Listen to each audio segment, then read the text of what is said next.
Hello दोस्तों, आप सब लोगों का एक नई वीडियो में हार्दिक स्वागत है। आज की वीडियो में आप लोगों को है जो सन्निकट मान निकालना सिखाएंगे। किसी भी संख्या का सन्निकट मान निकाल सकते हैं, इंग्लिश में कहते हैं अप्रोक्सीमेशन वैल्यू। जैसे कि यहाँ पर लिखा है 357, ये बिना दशमलव की है, ठीक है। तो अभी हम दशमलव में भी बताएंगे किस तरीके से उन्हें सॉल्व किया जाता है और किस तरीके से अप्रोक्सीमेशन वैल्यू यानी कि सन्निकट मान निकाल सकते हैं। तो इस तरीके से संख्या दी गई है। इकाई दहाई सभी को पता है, इकाई दहाई सैकड़ा, ठीक है। तो अगर दहाई में पूछता है, अगर यहाँ 5 में पूछे, इकाई और दहाई में पूछे, तो दहाई से पहले यहाँ पर देखना है, लिखा है 7, तो दाहिने साइड में एक स्टेप आ जाना है, उससे पहले वाली संख्या यानी 7 में ये देखना है कि ये 7 जो लिखी है यहाँ पर संख्या जो है 5 हो या 5 से बड़ी हो। तो यहाँ पर लिखी है 7, जब ये 7 है तो उसी में जो हम एक प्लस कर देते हैं, यानी कि यहाँ पर एक जोड़ देंगे, इस तरीके से इसी में कर देंगे। तो अब आंसर कितना बन जाएगा? 360। इसका आंसर क्या बनेगा? दहाई में सन्निकट मान अगर इस संख्या का पूछता है तो इसका आंसर बनेगा 360। अगला एक और प्रश्न लेते हैं, इसी तरीके से कॉन्सेप्ट क्लियर करेंगे बारीकी से, ठीक है। तो समझ में सारे कॉन्सेप्ट आप लोगों को आ जाएंगे, ठीक है। तो संख्या हम बदल बदल कर लेते रहेंगे। आपके मन में जो भी प्रश्न है कमेंट करके जरूर बताइएगा, हम बताएंगे। इसमें अगर सैकड़े का पूछे तो ये है इकाई, ये है दहाई, ये है सैकड़ा, ठीक है। तो सैकड़े का पूछे तो अगर ये 5 का पूछता है सैकड़े में, तो एक स्टेप पीछे आकर यहाँ पर इसको देखना है। यहाँ अगर संख्या 5 से बड़ी हो, ठीक है, तभी इसमें 5 में एक जोड़ना है। तो यहाँ संख्या लिखी गई है 9, ठीक है। तो 9 बड़ी है जब 5 से, तो क्या करेंगे, जिसका पूछा गया सैकड़े में उसमें हम एक प्लस कर देंगे। कितना जोड़ देंगे इसमें? 1। तो कितना हो जाएगा अब? 22, और इधर हो जाएगा 6, और जो अंक इधर लिखे गए यहाँ पर ये दोनों, इनके जगह पे हम रख देंगे 2 0। इस तरीके से देख सकते हैं ये जो आंसर है इसका बनेगा 22,600 बनेगा, यानी कि ये बन जाएगा आपका 22,600, ठीक। तो अगला प्रश्न इसी प्रकार से हम लेते हैं। देखो कॉन्सेप्ट आपके क्लियर करेंगे। अब हम लेंगे एक संख्या छोटी, जैसे 4, 6, 3 और यहाँ पर लिख दिया मैंने 5, ठीक है। अगर पूछ ले यहाँ पर सैकड़े में, फिर से सैकड़े में बताइएगा इसका सन्निकट मान क्या होगा। तो सैकड़े में पूछता है तो हम सैकड़े पर आ गए हैं इसका, यानी कि 6 का बताना है।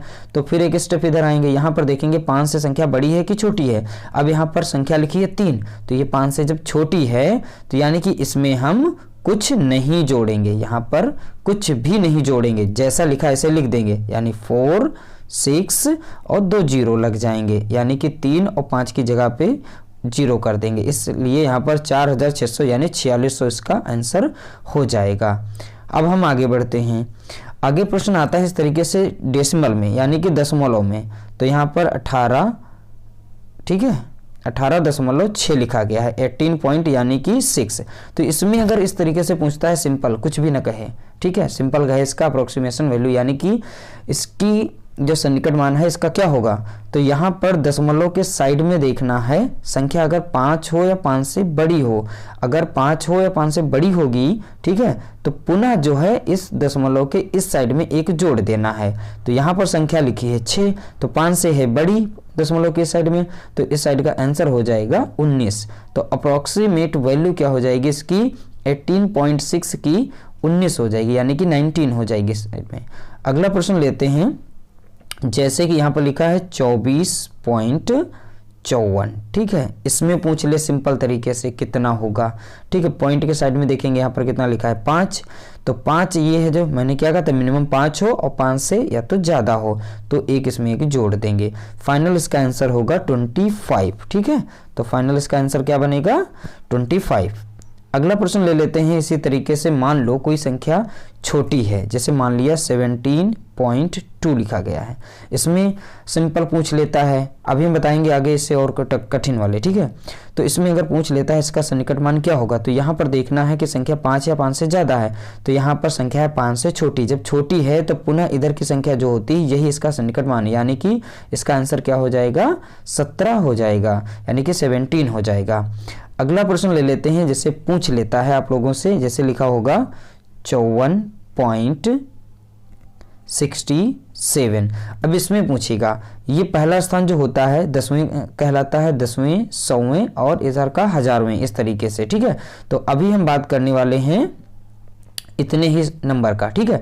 अब इसमें अगर पूछ लेता है कि 10वीं का बताइए, तो 10वीं स्थान पे कौन है, 6 है, तो 10वीं का पूछे तो एक दाहिने साइड में एक स्टेप जाना है, वहां पर फिर से कंपैरिजन करना है, देखना है कि संख्या 5 है या 5 से ज़्यादा है। अगर 5 हो या 5 से ज़्यादा हो तो जिसका पूछता है उसमें हम +1 कर देते हैं, तो 6 में ही जोड़ देंगे, तो इसका आंसर बन जाएगा 54.7, यानी इस तरीके से बन जाएगा 54.7 इसका राइट आंसर होगा, ठीक है, समझ में। अगला प्रश्न ले लेते हैं इसी तरीके से।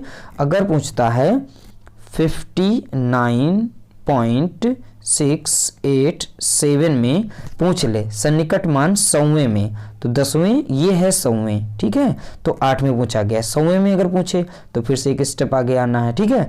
अगर यहाँ संख्या देखना है 5 हो या 5 से बड़ी हो, मिनिमम 5 होनी चाहिए 7 की जगह पे, ठीक है, तो 5 या 5 से बड़ी, तो यहाँ पर लिखिए 7, जब 7 लिखिए तो फिर से पुनः 8 में हम जोड़ देंगे, तो कितना हो जाएगा 59.69, ठीक है। इसका राइट आंसर क्या बनेगा 59.69, ये इसका राइट आंसर होगा। अगला प्रश्न एक और ले लेते हैं।